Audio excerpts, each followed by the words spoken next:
you think a millionaire could live a double life as a prostitute? In March 1997, the body of a high-ranking executive was found in a seedy motel.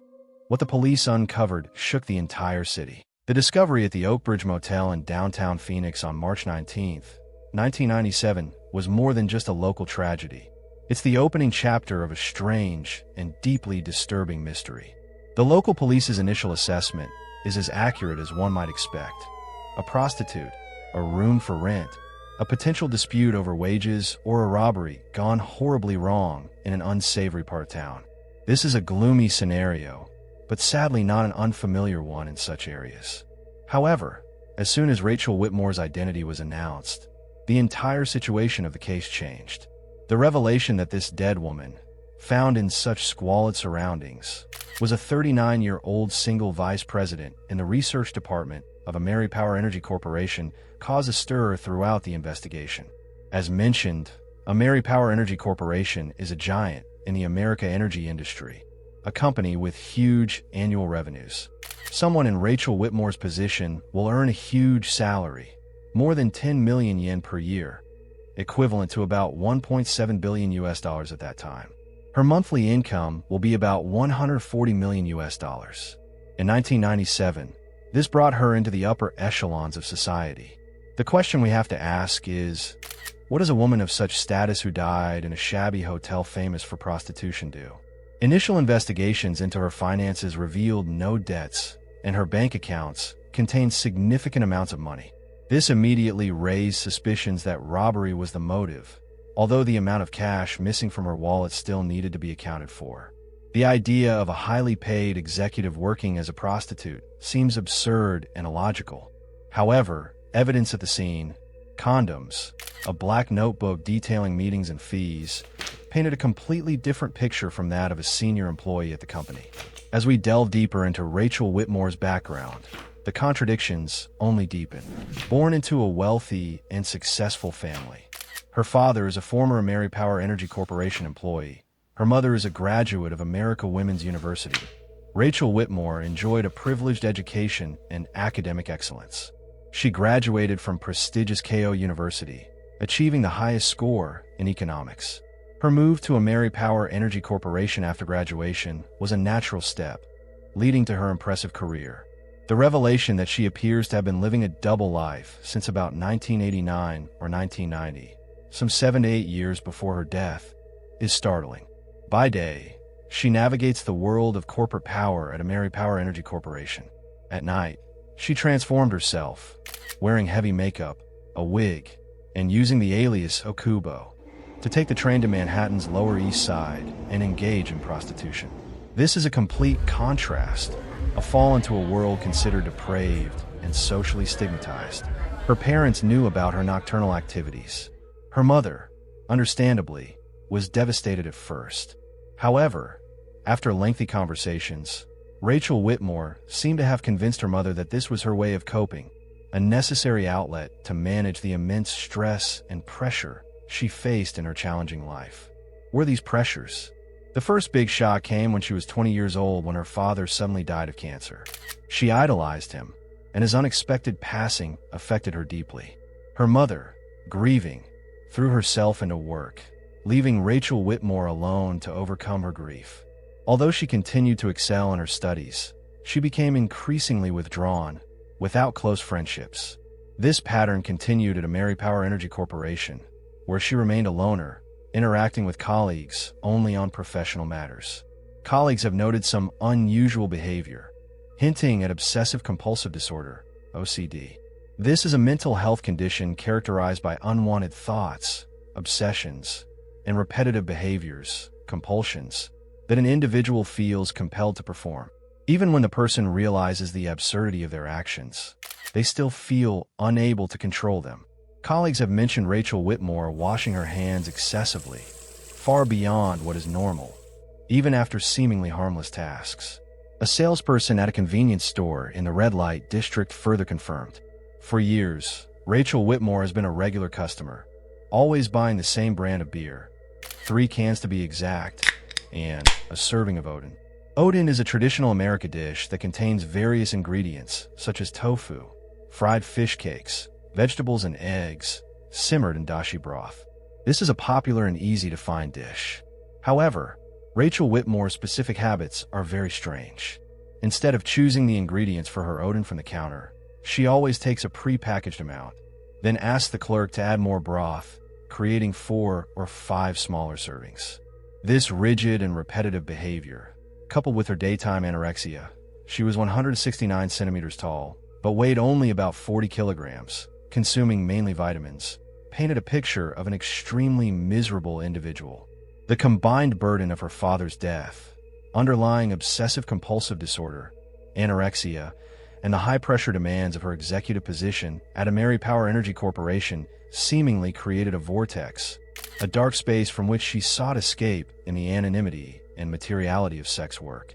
In some ways, it was a desperate and harsh attempt to regain a sense of control or find a way to escape the immense pressures of her meticulously constructed public life. At this point in the initial investigation, while some may lean toward more obscure explanations, a sudden descent into depravity, a schizophrenic personality, our focus remains on tangible evidence and logical inferences. We have a dead woman with a complicated background, found in a sensitive location. Our immediate task is to identify the killer. Our initial suspicion naturally fell on Ravi Patel, the Nepalese man who discovered the body and reported it. He was a friend of the hotel owner and had looked after the property during his absence. However, his alibi was solid. Immigration records confirm he flew to Nepal on March 7th to visit family and only returned to America on March 18th, the day before his body was found. His documented actions cleared him as a suspect. Next, we examine the black notebook found in Rachel Whitmore's purse. And there are a series of entries, dates followed by names, some may be aliases, and figures. Through investigations with other sex workers in the area, we quickly realized that this was a record of her clients and fees. What's interesting is that prices vary significantly, from 40,000 yen to as low as 2,000 yen. This shows that her motive is not just money. The last entry in the notebook details a meeting with a customer named David Norris on the evening of March 8th, with a transaction noted at around 7 p.m. We found a 43-year-old married man matching that description, although we suspect the name is an alias. He admitted he met Rachel Whitmore that evening, but claimed he always told his wife he was on a business trip and always returned home before 10 p.m. He claimed that after the encounter, he took the subway home, a journey that took about an hour, and arrived home around 10 p.m. His alibi was partly confirmed by subway ticket records and the lack of people at that time of night, making eyewitness identification plausible. We can rule him out as the main suspect. The logical next step is to look at a final, unrecorded customer.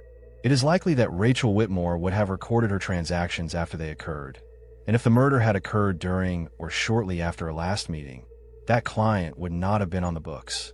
A witness reported that at approximately 11:25 p.m. on March 8th, they saw a woman matching Rachel Whitmore's description enter room 101 with a man.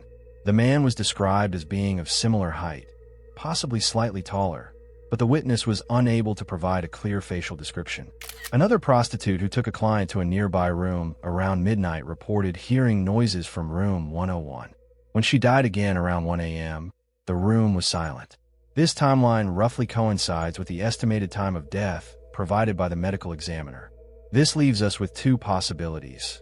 Either the last customer seen entering the room with Rachel Whitmore was her killer, or someone else gained access to the room and committed the crime, potentially after she had met her last customer.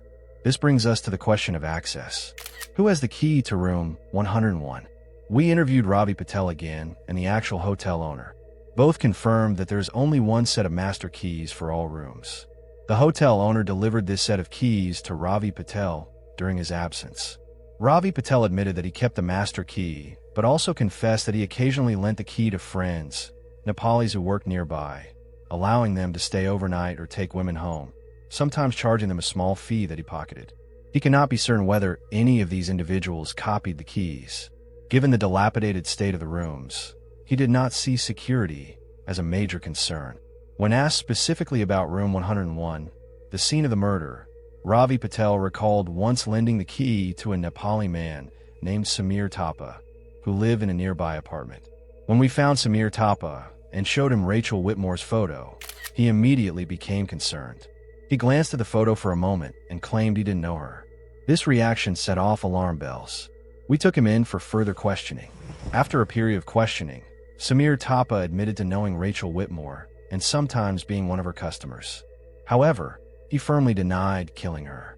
He explained that his initial anxiety stemmed from the fact that his visa had expired, making him an overstayer in America. He was very afraid of meeting the police. He claimed that he actually met Rachel Whitmore on the afternoon of March 8th, but went to work afterward and did not return. He claimed that he went straight home after work that night. Even though he denies it, we still have to follow the evidence. We got a DNA sample from Maine law. Analysis results of semen found in used condoms in the bathroom did not match his DNA. However, of the 22 pubic hairs found at the scene, 16 matched his DNA. Furthermore, investigators found that after the estimated time of the murder, Samir Tapa sent 70,000 Indian rupees back to his family in Nepal. According to Rachel Whitmore's ledger, she earned about 50,000 yen on her last day of work, but only a small amount of change was found at the scene. This suggests that Samir Tapa may have brought the missing money, in addition to his own, to send home.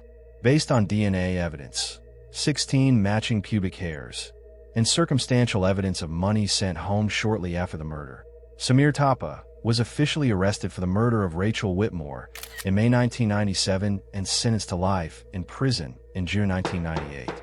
But the story doesn't end there. Over the next 15 years, Samir Tapa maintained his innocence and filed multiple appeals. In 2012, during his final appeal, his defense team argued that the evidence against him was purely circumstantial and insufficient to convict. They pointed out that he did not consider his alibi. Regarding the 70,000 yen sent home, Samir Tapa claimed it was savings from his irregular job, because an overstayed visa made it impossible for him to have a stable, documented job with a regular salary. Although he could not definitively prove the source of all the money, the prosecution also lacked concrete evidence that 50,000 yen from Rachel Whitmore's income was part of the money. The defense also questioned the timeline. Metro records show Samir Tapa left work by train at 11:05 p.m. Although it was theoretically possible to run to the Oakbridge Motel area and be seen entering room 101 with Rachel Whitmore at approximately 11:25 p.m., according to witnesses, the route from the train station to the hotel was not a direct route. Maintaining a steady speed of around 6 to 7 meters per second through curves and steep grades seems very unlikely. The prosecution argued that he could have taken a taxi or bicycle, but they presented no evidence to support this. Finally, regarding the 16 matching pubic hairs, Samir Tapa's defense argued that given that he had admitted to having sex with Rachel Whitmore earlier that day, the presence of his DNA was understandable. Other unidentified hairs further obscure the certainty. Finally, after a long legal battle, the court overturned Samir Tapa's conviction, declaring him innocent. He was released and compensated 68 million yen, more than 11 billion, for 15 years of wrongful detention. Rachel Whitmore's real killer has never been found. The case remains an unsolved mystery to this day. However, the extremely unusual circumstances surrounding Rachel Whitmore's life and death have prompted much discussion and even conspiracy theories. One prominent theory revolves around the past of Richard Whitmore, who also worked as an engineer at AmeriPower Energy Corporation. At the time, AmeriPower Energy Corporation owned the Fukushima Daiichi nuclear power plant, one of the largest in the world. Rachel Whitmore's father was said to be a strong opponent of nuclear power, viewing America's geological instability as a major risk, a prescient concern in the wake of the Fukushima disaster. Later in her career at AmeriPower Energy Corporation, after being promoted to vice president and gaining access to the company's more sensitive documents and archives, Rachel Whitmore is said to have discovered more about her father's opposition to nuclear power. She was also accused of criticizing the company's nuclear policies. This led to a conspiracy theory that Rachel Whitmore's death was an orchestrated silence by powerful figures within AmeriPower Energy Corporation. This theory posits that if she had intended to reveal damaging information about the company's nuclear activities, her death could have been arranged to prevent this, protecting the company's interests and profits. It is important to reiterate that this is still a theory, and proven and speculative. So, conspiracy theories aside, the core of the matter remains. A case in which the initially convicted individual was exonerated 15 years later, leaving the murder of a woman with an incredibly complicated double life unsolved. Although the killer seemed to have been found, justice was ultimately shaken, and the mystery of who really ended Rachel Whitmore's life in that squalid hotel room continues to baffle investigators to this day. Perhaps future advances in forensic technology or a review of case files may one day shed light on this persistent mystery.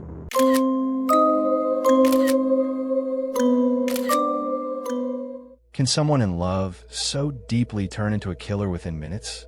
Vincent Yip once knelt all morning outside his wife's door, begging for a second chance. But just hours later, he became the prime suspect in a brutal triple homicide inside apartment 16A, San Francisco, 1984. Today, I want to share with you a haunting case that I once participated in investigating. This incident happened in San Francisco in 1984 at the Lakeside apartment complex. At that time, rumors spread about an apartment number 16A on the high floor. People said it was a haunted house. Residents living nearby often hear strange sounds coming from this apartment.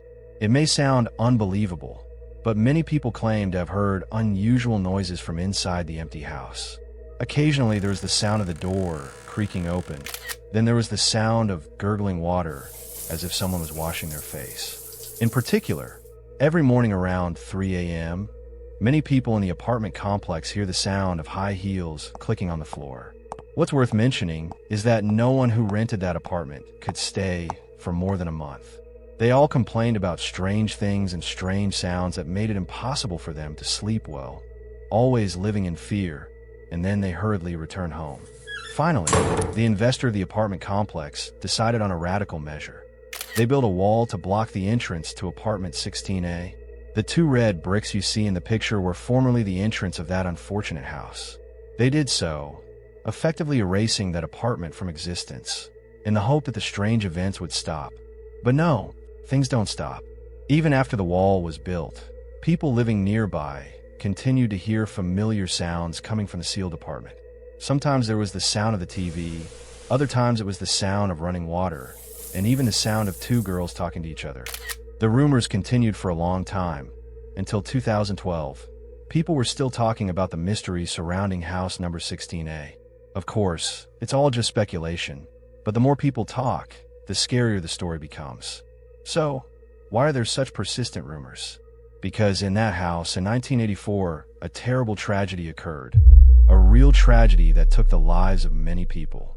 Although rumors of hauntings spread, few people know the real story behind it. That house belongs to Emily Leung's family. That year, she was 22 years old and had a younger sister named Anna Leung, 18 years old. Their parents are in their 50s. Emily Leung is an excellent girl, studied very well, and graduated from a prestigious academy. After graduating, she was accepted to work at a state agency, a fairly stable and respected position at a time when San Francisco was developing. People working in government agencies at that time all had social status. Emily Leung has a boyfriend named Vincent Yip. When Emily Leung graduated, Vincent Yip was in the Army and served in the Army from 1981 to 1983. The two of them had a good love relationship. Their feelings developed quite deeply. However, many people commented that Vincent Yip, despite his handsome appearance, is quite a sentimental person. He blindly listens to Emily Leung. His previous bad habits, such as smoking and drinking, have been completely abandoned since he met Emily Leung. It was even said that Vincent Yip was interested in a military career, but Emily Leung did not want him to continue. She told him to leave the Army, and Vincent Yip obeyed, retired from the Army, and then went to work as a staff member at a hotel bar. Compared to Emily Leung's job position, Vincent Yip's job seems worse, but their love remains undiminished. However, Emily Leung's parents do not support this relationship. They had the feeling that they didn't like Vincent Yip, perhaps because they saw him as unworthy of their daughter, so they tried to stop him. Despite this, Emily Leung and Vincent Yip continued to love each other. Then a sad event happened in October 1983. Emily Leung's father passed away from serious illness. Having lost the breadwinner, only the mother and two daughters remained in the house. At this time, Vincent Yip, along with a group of friends, came to support Emily Leung's family in arranging her father's funeral thoughtfully from start to finish, without a single complaint, and being praised by everyone for their dedication. After this event, Emily Leung's mother also seemed to gradually accept her daughter's relationship, perhaps because she was touched by Vincent Yip's enthusiasm. After a while, Vincent Yip gained trust and moved in with Emily Leung's family, staying for about 12 months. During this time, there were often small conflicts between Vincent Yip and his younger sister Anna Leung, then 18 years old and in school. Anna Leung needs a quiet space to study, but Vincent Yip often turns on the TV loudly, making her uncomfortable and nagging. Having a hot temper, Vincent Yip once couldn't control himself. When Anna Leung commented, he slapped her hard in the face, breaking her teeth, bleeding from her mouth, and leaving a scar. Anna Leung was so angry that she called the police. The police came, reconciled, and considered it an internal family matter. However, after that time, Vincent Yip was upset and moved back to his house, no longer living with Emily Leung's family. Despite this, the relationship between Vincent Yip and Emily Leung continued normally, and sometime later, they got married. Both families are happy, and there are no problems. The wedding took place in December 1983. On the surface, their family did not seem unstable. Emily Leung moved to her husband's house, was loved by her husband's parents, and the relationship between the two families was also quite good. However, no one knows the hidden contradictions inside. In May 1984, Vincent Yip suddenly received a phone call from Emily Leung's mother, saying that Emily Leung was seriously ill and was in emergency care at Queen Elizabeth Hospital. Hearing the bad news, Emily Leung's mother and Anna Leung rushed to the hospital. But when they arrived, they searched everywhere and still couldn't find Emily Leung's name on the patient list. After asking around all day at the hospital without any results, the two had to return home. When they got home, they realized they had been tricked by Vincent Yip. An ungainly and confusing joke, right? Emily Leung asked her husband why he did that, and Vincent Yip replied brusquely that he was upset with his wife's family, so he did it to vent his anger. That sounds so silly. After this incident, Emily Leung felt that her husband had problems. For such a cruel joke, he showed no remorse, did not apologize to his mother-in-law or sister-in-law, treating their worries as a distraction. Too frustrated, Emily Leung decided to move back to her mother's house and no longer live at Vincent Yip's house. At about 5:30 a.m. on May 9th, 1984, 4 days after that ungodly joke, Vincent Yip went to the lakeside apartment complex and went to Emily Leung's house. The surrounding neighbors witnessed a strange scene. Vincent Yip knelt in front of Emily Leung's house. He kept kneeling like that all morning. At that time, there were only her mother and Anna Leung in the house. Emily Leung was not at home. The two women tried to advise Vincent Yip, but he still knelt in front of the door and refused to leave. No matter what he said, he wouldn't listen. Anna Leung was hot-tempered and called the police. The police came and gave him a few words of advice, telling him not to disrupt public order, and that if there was any problem, the family would slowly resolve it. Hearing that, Vincent Yip also stood up and left, but actually just loitered somewhere near the apartment complex. When Emily Leung returned, Vincent Yip appeared again, crying and begging Emily Leung to forgive and come back to him. Despite the curious eyes of the neighbors, Vincent Yip still begged. After a while, Emily Leung seemed so frustrated that she said, "Are you going now or not? If you don't go, I will tell all your dirty things to the police." Hearing this sentence, everyone thought Vincent Yip would leave, but no, he still stood there begging. When Emily Leung entered the house, he continued to kneel outside the door, begging so much that Emily Leung's mother had to call the family, Vincent Yip's parents, to come take their son home. At about 7:40 a.m., Vincent Yip's parents were at Emily Leung's house. Seeing his son kneeling in front of the door, Vincent Yip's father got angry and scolded him for being a weak, emotionally submissive man who was shameless for kneeling in front of his wife's house like that in front of so many people. Vincent Yip heard that and immediately argued back, saying that if his parents wanted him to go home, he would go home, but after returning he would commit suicide immediately. Mrs. Margaret Leung, who was in the house, heard this and called out, "If you die, I won't feel pity. I will never have a single tear for you." Hearing that statement, the situation seemed more tense. But strangely, just a few minutes later, Vincent Yip seemed to understand everything and agreed to go home with his parents. However, before leaving, he said he wanted to go upstairs to the public restroom to wash his face and nose from crying all this time. After washing his face, he will get down and go home with his parents. While Vincent Yip was going up, Emily Leung's mother talked to Vincent Yip's parents. She worriedly said that perhaps they should take their son to a psychologist because his recent erratic actions, from ungraceful jokes to causing a disturbance in the apartment complex, were very unusual. She advised them to find a good doctor to check if Vincent Yip had any problems. The two families were talking when Vincent Yip returned, and when he turned around, he had a knife in his hand, about 8 inches long. As soon as he arrived, he immediately grabbed his mother-in-law's neck and stabbed the knife straight into her neck. He screamed, forcing Emily Leung to come out and meet him, otherwise he would kill her mother. Mrs. Leung, with a mother's intuition, knew that her son-in-law was not joking, so she immediately tried to protect her children, shouting loudly, You two are in the house and can't come out. But Emily Leung and Anna Leung were inside the house, worried about their mother's safety, and finally opened the door.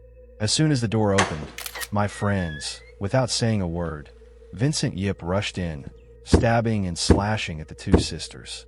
At first, Anna Leung was pushed away and tried to run away, but seeing her sister Emily Leung being repeatedly stabbed by her brother-in-law, she turned back to save her.